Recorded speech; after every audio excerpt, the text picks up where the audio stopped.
Good morning everyone, welcome back to my channel. আশা করছি সবাই খুব ভালো আছো। আমরাও এখন ভালো আছি। বিগত 1 মাস যাবৎ কোনো ভিডিও দিতে পারিনি, মানে ভিডিও দেওয়ার মতন অবস্থাতে ছিলাম না। তো সবই আস্তে আস্তে তোমাদেরকে বলবো যে কেন ভিডিও দেওয়ার মতন অবস্থায় ছিলাম না। তো যাই হোক, এখন বেজে গেছে সকাল 8:30। ঘুম থেকে উঠে প্রথম কাজ আমার যেটা হচ্ছে বালিশগুলো রোদে দেওয়া।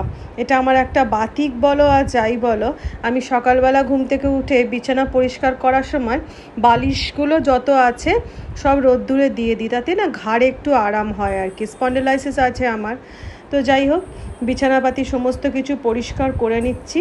একদমই মন মেজাজটা ভালো ছিল না বিগত কিছুদিন যাবৎ আর কি, আর যে কারণেই আমি না ভিডিও দিতে পারিনি। তো যাই হোক, বিছানাপাতি পরিষ্কার করে নিয়ে এবার আমি সোজা চলে যাব এবারে স্নানে। আর পান্তুয়া এই যে বসে রয়েছে, আমি যেখানে যেখানে যাব ও ঠিক পেছন পেছন পেছন পেছন সেখানে সেখানে ঘুরে বেড়াবে। স্নান আমার কমপ্লিট হয়ে গেছে।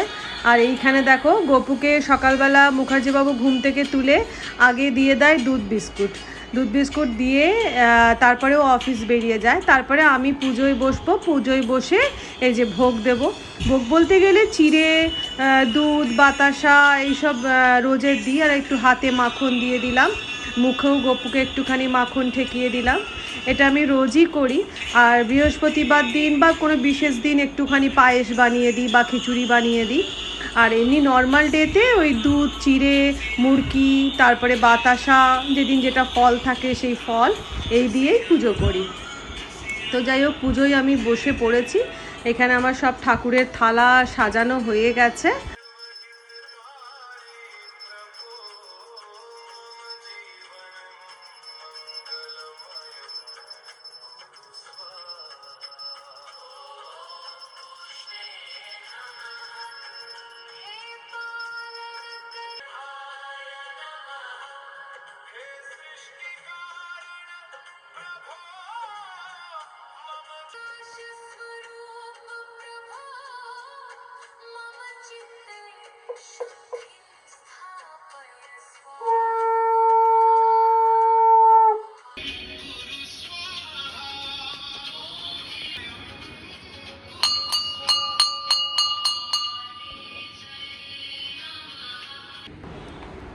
পুজো আমার কমপ্লিট হয়ে গেছে। এবার সোজা ঢুকে পড়লাম রান্নাঘরে।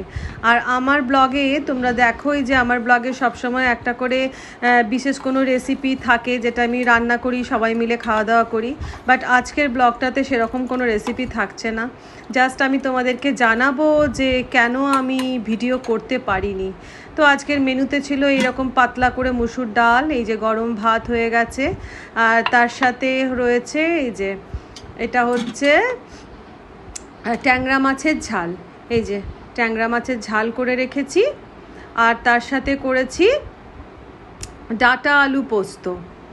এই যে এর মধ্যে রয়েছে ডাঁটা আলু পোস্ত। ব্যাস, একদম সিম্পল রান্না, মানে বেশি কিছু রান্না করতেও ইচ্ছা করছে না। তো এই হচ্ছে আজকে সানডে স্পেশাল মেনু। মানে সানডে স্পেশাল বলবো না, মানে একদমই সাদামাটা মেনু।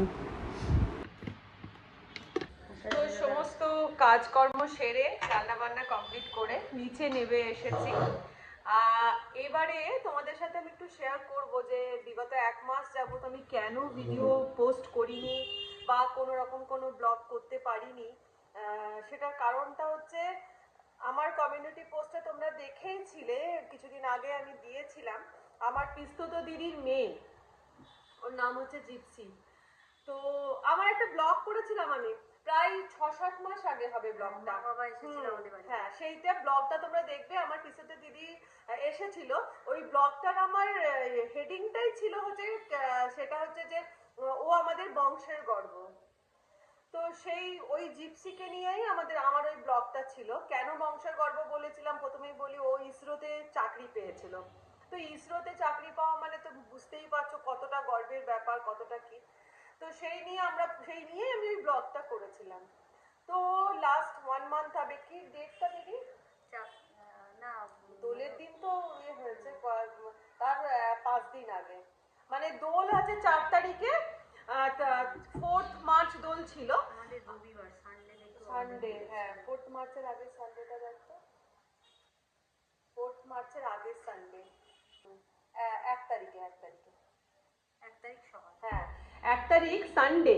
সানডে ভোর 5:30, হ্যাঁ 5:30টার সময়তে আমার পিসোতে দিদি আমায় ফোন করে, ফোন করে বলে যে এরকম ফোনটা অত ভোরে ফোন মানে দেবে কেউ গল্প করার জন্য অত ভোরে ফোন করে না।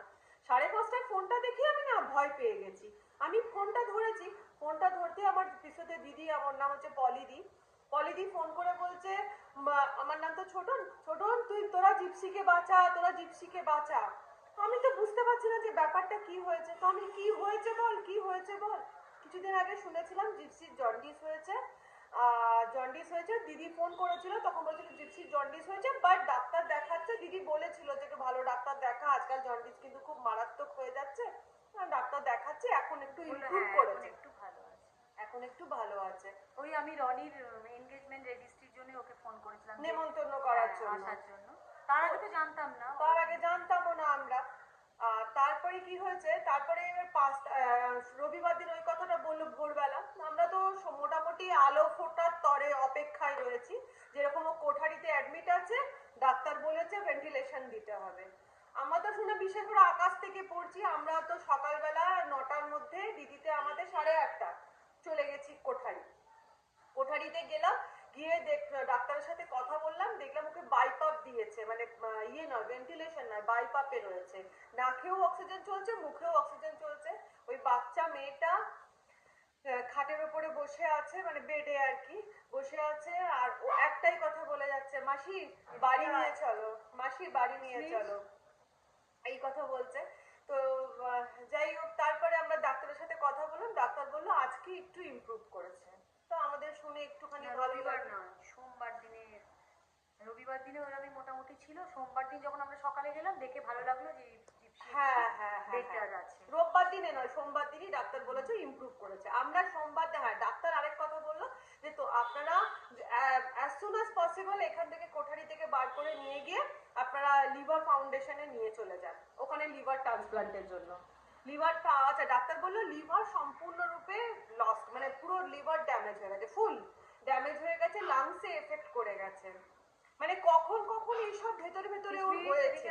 তারপরে আমরা লিভার ফাউন্ডেশন গেলাম, লিভার ফাউন্ডেশনে বললো ফার্স্ট অফ অল হচ্ছে বাইপাপ পেশেন্টকে আমরা অ্যাডমিট করবো না এই মুহূর্তে, আর সেকেন্ড হচ্ছে মানে লিভার ট্রান্সপ্ল্যান্টটা এই পেশেন্টের উপর হবেই না, নিতেই পারবে না, পুরো পেশেন্ট নর্মাল হবে তারপরে। আর এটা 1 মাসের গল্প, 1 মাস পেশেন্টকে রেখে একদম নরমালাইজ করার পর ওরা তখন এটা করবে আর কি। তো এবারে আমরা লিভার ট্রান্সপ্ল্যান্ট হলো না, ইয়েতে লিভার ফাউন্ডেশনে নেবে না বললো। পিজিতে আমরা প্রচুর চেষ্টা করেছি যে সিট পাওয়ার জন্য, পিজিতে কোনোভাবেই আমরা আইসিইউ বেড পেলাম না, আর যেহেতু বাইপাপ পেশেন্ট নর্মাল জায়গা তো হবে না, ওকে আইসিইউতেই রাখতে হবে, হলো না। শেষমেশ 4 তারিখ, সরি সোমবার দিনে একটু বেটার হলো, মঙ্গলবার ডাক্তার বললো ডিটোরিয়েট করে গেছে, মঙ্গলবার ডিটোরিয়েট করে গেল একদমই, সেদিনও বাইপাপে, তার মধ্যে ভেন্টিলেশনে চলে গেল বুধবার, না মঙ্গলবার দুপুরবেলা ডাক্তার বললো ভেন্টিলেশন, ফুল ভেন্টিলেশনে দিতে হবে। ভেন্টিলেশনে যাওয়ার আগেও তখন দিদি ঢুকেছিল, আর আমার পিস্তুত দিদি ঢুকেছিল, যাওয়ার আগেও তখন বলছে মা বাড়ি যাব, মা বাড়ি যাব, তখনও আমি থাকবো না, ওটা লাগানো আছে ওর মধ্যে, ও বলছে বাড়ি যাব বাড়ি যাব বাড়ি যাব। তারপরে এই হলো বুধবার দিনটা পুরোটাই ভেন্টিলেশনে, আরো ডিটোরিয়েট করে গেল।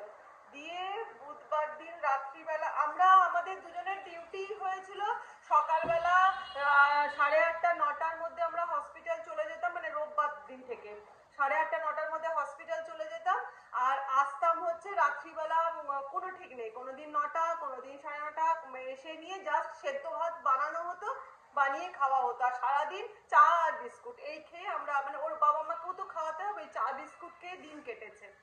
সুমিত, শঙ্কর দা দুজনে, আমরা 4 জনেই সবসময়তেই ছিলাম।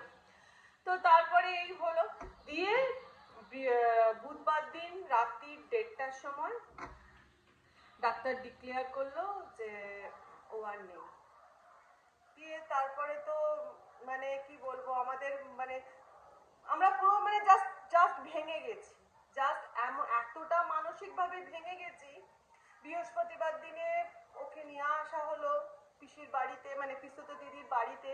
পিসতো দিদির বাড়ি হচ্ছে মন্দিরতলা যে নবান্ন আছে, নবান্নর কাছে।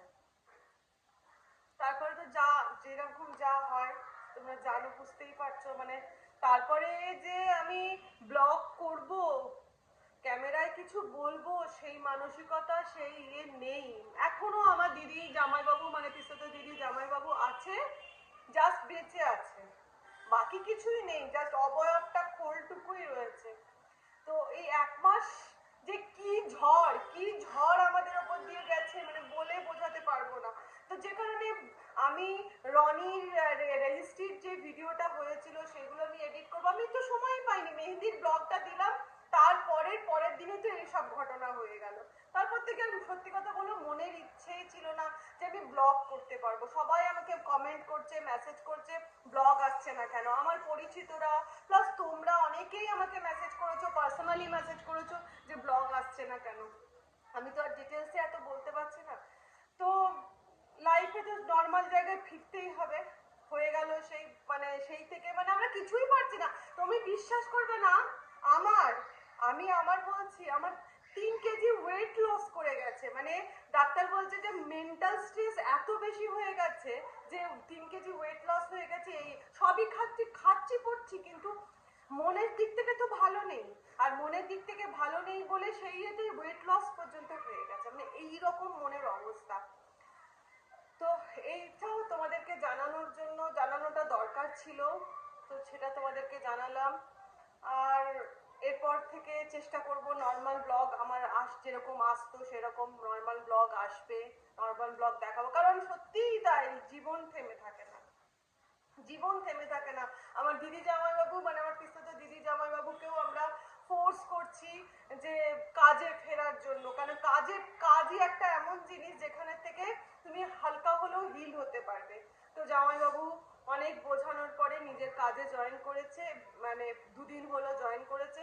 আর আমার দিদি তো তোমরা ওই ব্লগটা দিয়ে দেখেইছিলে, আমার ওই পিসতো দিদি ব্যায়াম শেখার, তাকে তার স্টুডেন্টরাও মোটিভেট করছে, প্লাস আমরা সবাই মিলে বুঝিয়ে আমরা ওকে আবার ওর কাজের মধ্যে ফেরাতে চাইছি। তো মোটামুটি সামনে থেকে বড় কথা ওর একটাই সন্তান। হ্যাঁ, এটাও তো সব থেকে বেশি প্যাথেটিক যে সান্ত্বনা দেওয়ার মানে জাস্ট আমাদের কোনো ভাষাই নেই, মানে কোনো ভাষা নেই কি বলবে এই সিচুয়েশনে।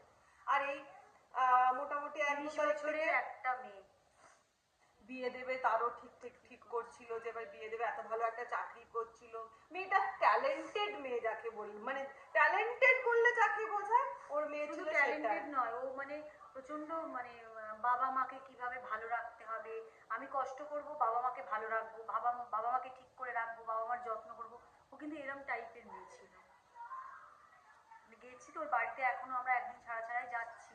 তো মানে মায়ের ঠান্ডা লাগবে তার জন্য পায়ের জুতো স্লিপার ও কিনে এনে দিয়েছে, মা তুমি এটা পরে রান্না করবে। মানে চারিদিকে স্বাভাবিক ন্যাচারাল, সবার বাড়িতেই তাই হয়, ওর ছেলে মেয়ে জিনিসপত্র সব কিছুতে ভর্তি। মানে কালও আমরা গেছি, কালও দিদি বলছে, পিসুতে দিদি, দেখ ওর ভর্তি জামা কাপড় রাখা। একটা 30 বছরের মেয়ের স্মৃতি, মানে ভাবতে পারা যাচ্ছে তার ঘরময় স্মৃতি।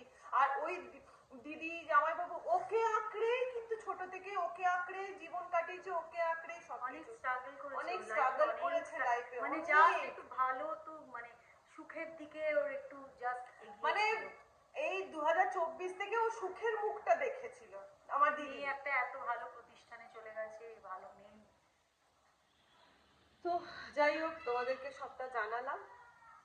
আশা করব সবাই নর্মাল লাইফে তো ফিরতেই হবে। দিদিদেরকেও আমরা অনেক বুঝিয়ে শুনিয়ে ওদের কাজে ওদেরকে ঢুকতে বলেছি, ওরাও জামাইবাবু ঢুকে গেছে। দিদিও 1 তারিখ থেকে নিজের ব্যায়াম ক্লাস স্টার্ট করবে আবার, কেন করতে হবে, কিছু করার নেই।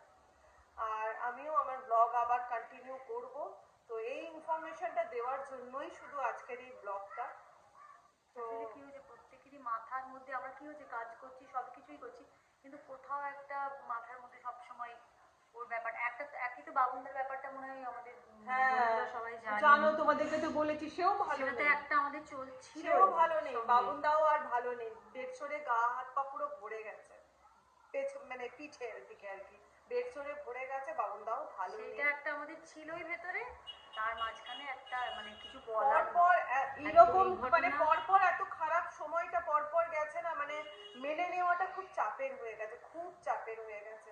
তো সেই জন্য না বিগত 1 মাস যাবত কোনো রকম কোনো ভিডিও করতে পারিনি। তো এই ছিল আজকের আপডেট। আশা করব এরপর থেকে কন্টিনিউ ভিডিও দেওয়ার, আমার যেগুলো স্টকে যেগুলো আগে করা রয়েছে যে ভিডিওগুলো সেগুলো এসো না, যে ভিডিওগুলো আমার করা রয়েছে সেগুলো আমি করব, এবার পোস্ট করব, তারপর নর্মাল যেরকম আমার ভিডিও থাকে সেরকম করব। তো যাই হোক, তোমরা সবাই খুব ভালো থেকো, সুস্থ থেকো, এইটুকুই বলা।